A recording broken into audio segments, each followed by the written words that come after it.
ମାନେ hello my film lovers तुम आज गोटे पुणी नुआ फिल्म नहीं आसी मु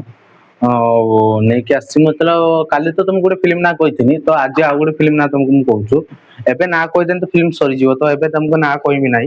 फिल्म ना लास्ट कहमी एबे तुम फिल्म किसी मतलब जानकारी जिन तुमको दवाई चाहूँ तो फिल्म एमती किसी अच्छी एक्शन अच्छी कॉमेडी अच्छी ड्रामा अच्छी आउ फिल्म एमती तुमको स्टोरी टिके जस्ट जन दूसु जस्ट टिके तुमको स्टोरी कह दूसु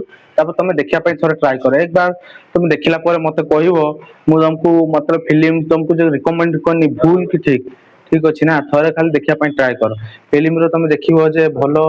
भल मतलब सिचुएसन देख आउ फिल्म मतलब एमती गोटे चार फ्रेंड थे चार फ्रेंड भितर भल कबाड़ी प्लेयर थे चार फ्रेंड और कबाड़ी प्लेयर मतलब कबाड़ी खेल पूरा जबरदस्त ठीक से रोचे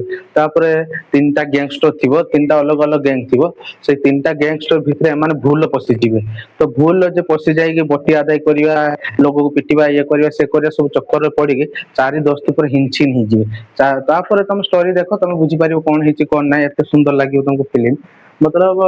फिल्म माइंड ब्लोइंग जबरदस्त ए वन पूरा जबरदस्त टोटाली पूरा जबरदस्त पूरा माइंड ब्लोइंग आ तुमको भाई रिकमेंड पर्सनाली रिकमेंड कर भाई थोड़े फिल्म देख भाई आज का दुनिया रे साउथ फिल्म एत ऊपर को चली गलानी तो दिमाग पूरा घूम हो जाएगा मतलब जैसे बोलते हैं ना मूवी देखने के बाद थोड़ा होश उठ जाता है वैसे ही तुम्हारे पास सिस्टम से चेंज हो थोड़े देखा भाई ट्राई कर एत सुंदर लगे तुमको फिल्म।